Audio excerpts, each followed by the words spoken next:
Force. Force is something that changes state of rest or state of uniform motion of an object. It is a push, you can say it is a push or pull that changes state of rest or state of uniform motion of an object. In fact आप यहाँ पे ये add करो that changes, साथ में यहाँ पे add करो और tends to change, चेंज करता है या चेंज करने की अगर कोशिश की जाती है किसको, स्टेट ऑफ रेस्ट को या स्टेट ऑफ यूनिफॉर्म मोशन को, तब जो पुश या पुल एक्ट कर रहा है उसे हम फोर्स कहते हैं। अब जो फोर्स है,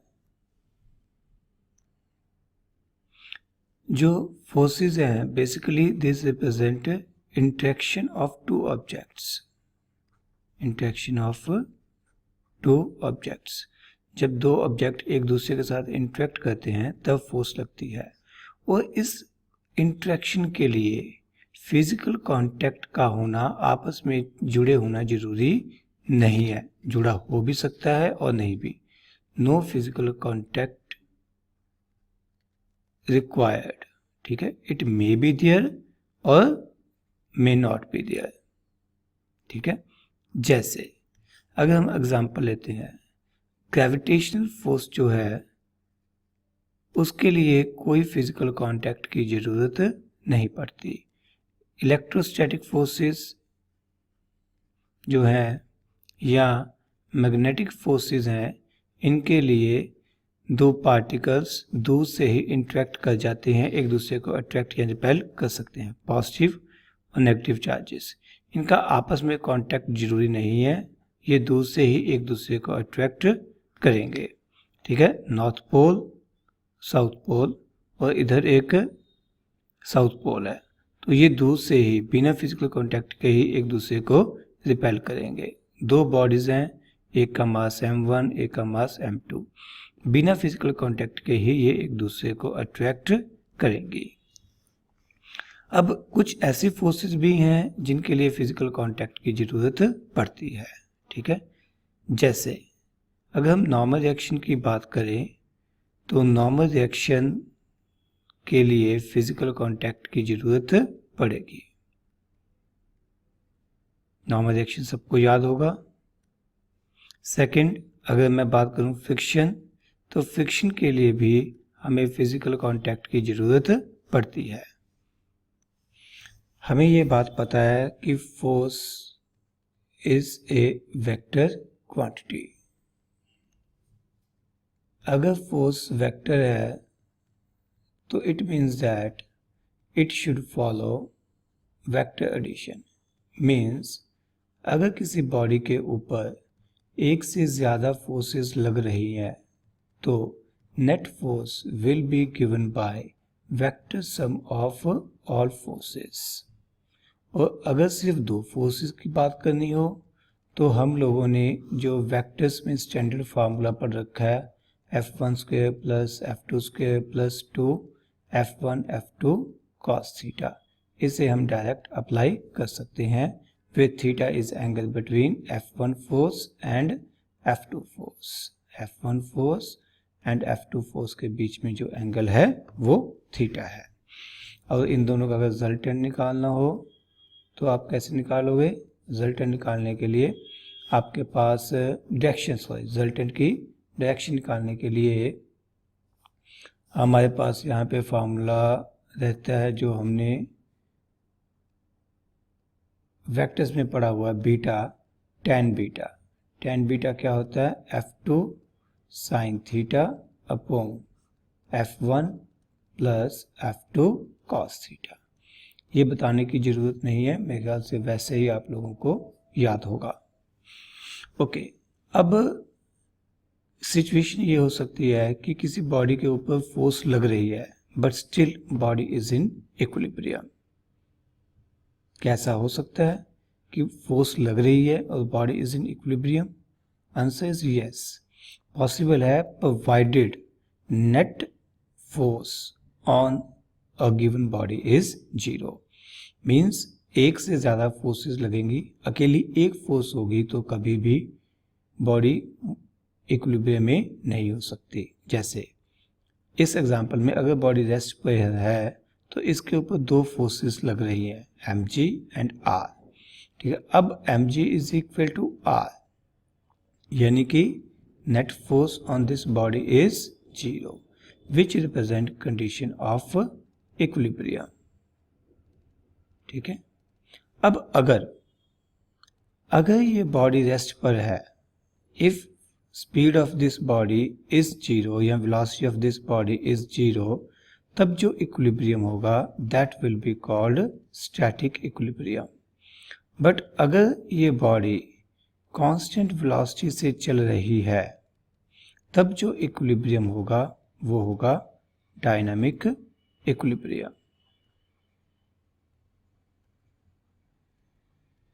क्लियर जी? मीन्स अगर नेट फोर्स 0 है and body is also at rest, तब जो इक्विलिब्रियम है वो स्टैटिक इक्विलिब्रियम है। बट अगर नेट फोर्स 0 है and body is moving with constant velocity, तब जो इक्विलिब्रियम होगा वो डायनामिक इक्विलिब्रियम होगा। चलिए, अभी इक्विलिब्रियम की बात शुरू हुई है तो मैं थोड़ा सा इक्विलिब्रियम को और बता दूं। हम लोगों ने ये पढ़ रखा है इन जनरल कि इक्विलिब्रियम 3 तरह का होता है। कौन कौन सा? Stable equilibrium, unstable equilibrium and neutral equilibrium. Stable equilibrium कौन सा है? अगर किसी बॉडी को उसकी इक्विलिब्रियम पोजीशन से डिस्टर्ब करे और बॉडी वापस उसी पोजीशन पर आने की कोशिश करे, तब जो इक्विलिब्रियम होगा that will be called stable equilibrium. जैसे इस बाउल के अंदर मैंने एक ग्लास मार्बल रख दिया। अब मैं अगर इस ग्लास मार्बल को इधर को या इधर को शिफ्ट करता हूं तो ये अपनी वापस इक्विलिब्रियम पोजीशन की तरफ आने की कोशिश करता है। टेक्निकली हम ये कह सकते हैं कि इसके अंदर एक रीस्टोरिंग फोर्स पैदा होती है जो कि इसे वापस अपनी इक्विलिब्रियम पोजीशन की तरफ लाने की कोशिश करती है। Such equilibrium is called stable equilibrium. Unstable equilibrium, इसका बिल्कुल उल्टा। अगर बाउल को उल्टा रख के अब इसके ऊपर ग्लास मार्बल रखा जाए, अगर आप बॉडी को थोड़ा सा भी इसकी इक्विलिब्रियम पोजीशन से डिस्टर्ब करते हैं तो हम इसे जिस तरफ डिस्टर्ब करते हैं नेट फोर्स उसी तरफ लगना शुरू कर देती है और बॉडी उसी डायरेक्शन में मूव करना शुरू कर देती है जिस डायरेक्शन में हमने इसे डिस्टर्ब किया। Such equilibrium is called unstable equilibrium. Neutral equilibrium का मतलब है कि बॉडी पहले भी इक्विलिब्रियम में थी और डिस्टर्ब करने के बाद में भी इक्विलिब्रियम में है। जैसे अगर हम एक फ्लैट सरफेस के ऊपर एक ऑब्जेक्ट को रखें और इस ऑब्जेक्ट को इक्विलिब्रियम पोजीशन से थोड़ा डिस्टर्ब, बॉडी को थोड़ा इधर डिस्टर्ब करें या इधर डिस्टर्ब करें, कोई फर्क नहीं पड़ेगा। यहाँ पे हम बॉडी को छोड़ देंगे, यहाँ छोड़ देंगे बॉडी वहीं रह जाएगी, इस तरफ छोड़ देंगे तो बॉडी वहीं रह जाएगी। Such equilibrium is called neutral equilibrium. अब जनरली जो हमारे न्यूमेरिकल्स हैं उनमें 3 फोर्सेस का इक्विलिब्रियम पूछा जाता है। अक्सर कॉमन टाइप है कि 3 फोर्सेस का रिजल्टेंट 0 था। तो उस सिचुएशन में आप लैमिस थ्योरम अप्लाई कर सकते हो। मान लीजिए मेरे पास 3 फोर्सेस हैं that are acting at a point. The forces acting at a point are called concurrent forces. हमारे पास यहाँ पर 3 forces F1, F2, F3। F2 और F3 के बीच में एंगल अल्फा, F1 और F3 के बीच में एंगल बीटा और F1 और F2 के बीच में मैंने एंगल लिया गामा। ठीक है, अब अगर हमें क्वेश्चन में ये समझ आ जाए कि इन तीनों फोर्सेस का सम 0 है, F1 plus F2 plus F3 is equal to 0, तब हम लैमिस थ्योरम अप्लाई कर सकते हैं। जिसे आप लिख सकते हो F1 जो force divided by sine of the angle between two other forces, sine of the angle between two other forces, F2 upon sine beta is equal to, similarly आप लिख सकते हो F3 ये वाली force and sine of the angle between two other forces, इस बार other forces कौन सी हैं, F1 एंड F2, उनके बीच में एंगल कौन सा है, गामा। तो यहां पर क्या आएगा, साइन गामा। ओके, अब इस डायग्राम में तो मैंने तीनों फोर्सेस को एक ही पॉइंट पे एक्ट करके समझाया, बट कई बार क्या होगा, आपको न्यूमेरिकल में ना सिचुएशन इस तरह से दी होगी, तीन फोर्सेस हैं जो कि क्या बना रही हैं, एक closed polygon taken in, all vectors are taken in same cyclic order. तो उस केस में आप कैसे सॉल्व करोगे, उस केस में हमारे पास कंसेप्ट क्या रहता है, आप फोर्सेस के बीच में एंगल देखिए, ये ले लीजिए, मैं जानबूझ के एंगल उल्ट पुट लिख रहा हूं, अल्फा बीटा एंड गामा। अब ध्यान से समझो बेटा, F1 के सामने या अपोजिट वाला एंगल कौन सा है, बीटा, ठीक है, ये क्लियर है क्योंकि तीनों फोर्सेस एक क्लोज पॉलीगन बना रही हैं जिसमें सभी वेक्टर्स का ऑर्डर सेम है, तो इनका रिजल्टेंट 0 होगा।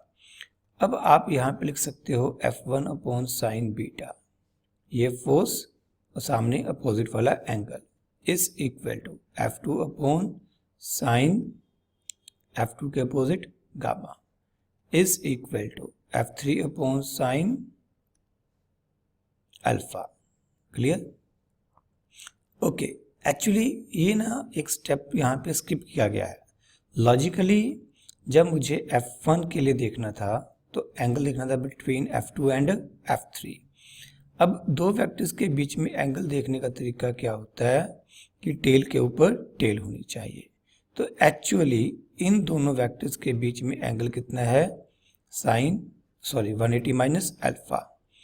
तो मुझे अल्फा नहीं है, यहाँ पर बीटा है। तो मुझे एक्चुअल में तो यहाँ पर क्या लिखना चाहिए था, साइन 180 माइनस बीटा, बट मैं उस स्टेप को स्किप कर रहा हूँ। क्यों? क्योंकि क्लियर है, साइन 180 माइनस थीटा क्या होता है, साइन थीटा, तो साइन 180 माइनस बीटा भी साइन बीटा होगा। तो मीन्स अगर आपके पास एक क्लोज पॉलीगन बन रही है तो जो साइड लिखी divided by sine of the opposite angles. Non medical वालों को तो ये वैसे भी आता है, उन्होंने सॉल्यूशंस ऑफ ट्रायंगल्स ट्रिग्नोमेट्री में पढ़ रखा है, साइन फार्मूला कहते थे वहां पर इसे।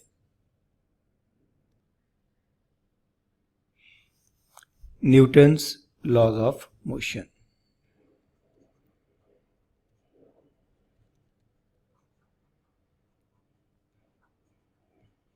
मेरे ख्याल से ये तो आप लोग बचपन से ही पढ़ते आ रहे हो, तीनों लॉज। फर्स्ट लॉ क्या है, अगर कोई बॉडी रेस्ट पे है तो वो रेस्ट पे ही रहना चाहेगी, अगर वो यूनिफॉर्म मोशन में है तो वो यूनिफॉर्म मोशन में ही रहना चाहेगी, until otherwise it is compelled by some resultant force या external force to change its state. Every body continues in its state of rest or of uniform motion in a straight line unless it is compelled by some external force to change its state. This is called first law. ओहो, ये मैंने क्या लिख दिया, first body. I should write down first law. Okay, इससे second law हमारे पास जो सबसे इंपॉर्टेंट है वो क्या है, सेकेंड लॉ क्या है, basically this law gives magnitude of force, and according to this law force acting on a body is directly proportional to rate of change of linear momentum. Yeah, rate of change of linear momentum of a body is directly proportional to force acting on the body, and change in momentum take place in the direction of applied force. आप यहाँ से लिख सकते हो F is equal to के into D p by d T.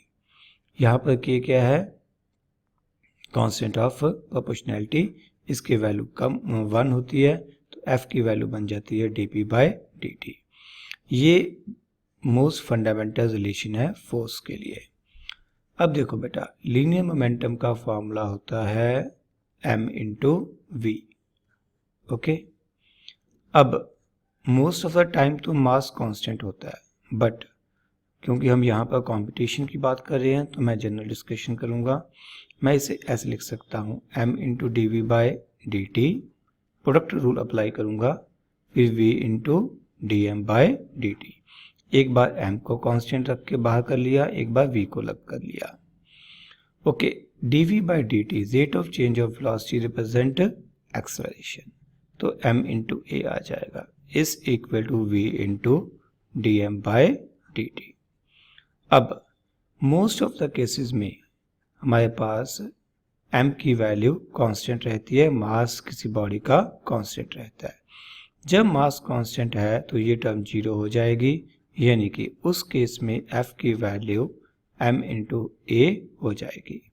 But अगर हमारे पास numericals ऐसे आते हैं जिसमें मास कांस्टेंट नहीं है, जैसे आप रॉकेट propulsion वाला केस अभी आगे जाके पढ़ोगे, इसी चैप्टर में करवाऊंगा, तो उस केस में हमारे पास जो फोर्स का फॉर्मूला है वो चेंज हो जाता है, v into d m by d t हो जाता है। वहां पर v क्या है वो अभी बाद में डिस्कस करेंगे। ओके, तो अभी तक इतना क्लियर होगा। इसके बाद यहां पर स्टैंडर्ड फार्मूला तो यही है, F is equal to d p by d t. अगर चेंज कांस्टेंट रेट पे आए या अगर हमें न्यूमेरिकल में एवरेज फोर्स निकालनी हो तो हम लिखते हैं change in linear momentum upon time taken for that change. Change in linear momentum means final linear momentum minus initial linear momentum upon time taken for that change. Okay, अब कुछ situations को समझते हैं कि किस सिचुएशन में force किसी body की वेलोसिटी को किस प्रकार से इफेक्ट कर सकती है। हम फर्स्ट केस लेते हैं, मान लीजिए कि एक बॉडी जो कि v वेलोसिटी से x एक्सिस में जा रही थी, अगर हम उसी की डायरेक्शन में फोर्स अप्लाई करें या उससे अपोजिट डायरेक्शन में फोर्स अप्लाई करें, मतलब अगर अप्लाइड फोर्स वेलोसिटी वेक्टर के if applied force is parallel और anti parallel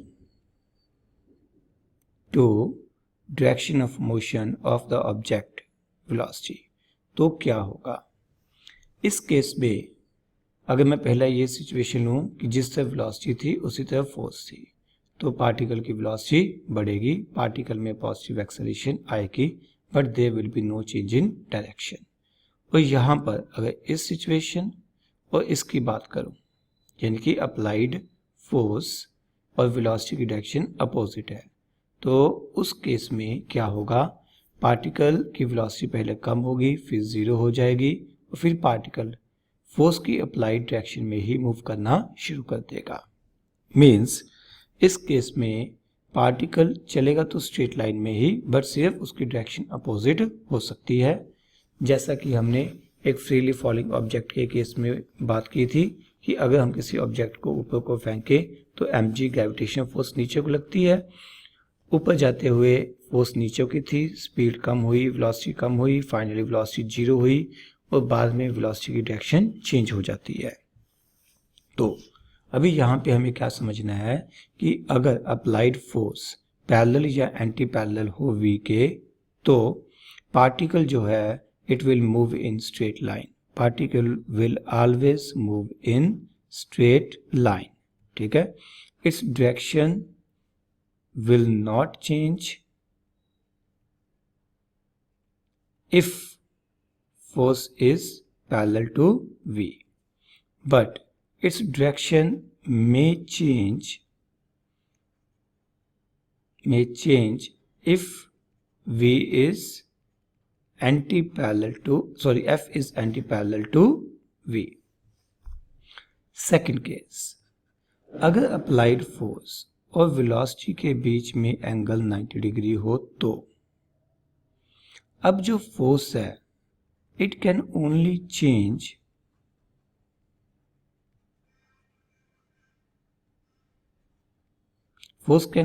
change direction of object अगर फोर्स और वेलोसिटी के बीच में एंगल 90 डिग्री है। इस केस में फोर्स पार्टिकल की स्पीड को चेंज नहीं कर सकती, can not change magnitude of velocity. इसकी सबसे बढ़िया एग्जांपल रहती है सर्कुलर मोशन। सर्कुलर मोशन में स्पेशली यूनिफॉर्म सर्कुलर मोशन की बात करेंगे। यूनिफॉर्म सर्कुलर मोशन में क्या होता है कि जो फोर्स है वो किस तरफ एक्ट करती है, टुवर्ड्स, रिजल्टेंट फोर्स एक्ट करती है टुवर्ड्स सेंटर। पार्टिकल इस तरफ मूव करता है, ये रिजल्टेंट फोर्स है, ये वेलोसिटी है। ये एंगल कितना रहेगा 90 डिग्री। ये जो फोर्स है ये पार्टिकल की डायरेक्शन को लगातार चेंज कर रही है, जिसकी वजह से पार्टिकल सर्कुलर पाथ में घूमेगा, बट इसमें v की मैग्नीट्यूड कभी चेंज नहीं होती। ओके, अब है हमारे पास तीसरी सिचुएशन। तीसरा केस क्या है, जब फोर्स ना तो पैरेलल हो, ना ही एंटी पैरेलल हो, ना ही परपेंडिकुलर हो। यानी कि इन जनरल बात करेंगे, if F and V are inclined at an angle theta. उस केस में बॉडी किसी भी डायरेक्शन में मूव कर सकती है depending upon value of F, V and theta. ठीक है, उस केस में कोई पर्टिकुलर पाथ फॉलो नहीं होता। In that case path followed by a particle may be elliptical, may be parabolic, may be non-uniform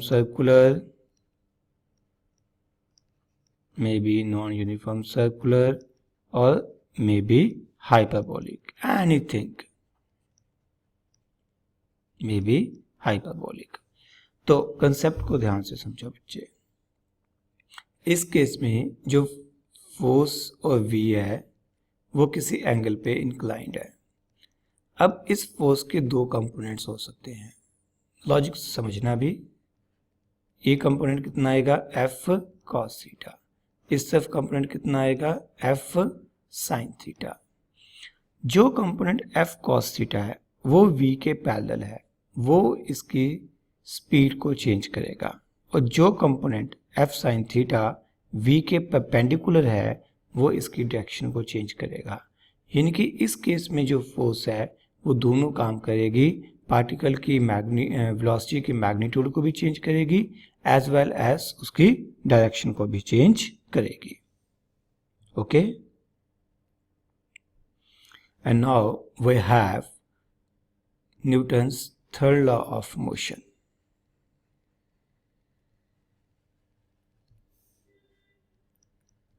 third law of motion, ये सबको आता है। For every action there is always equal and opposite reaction. ठीक है, for every action there is always equal and there is always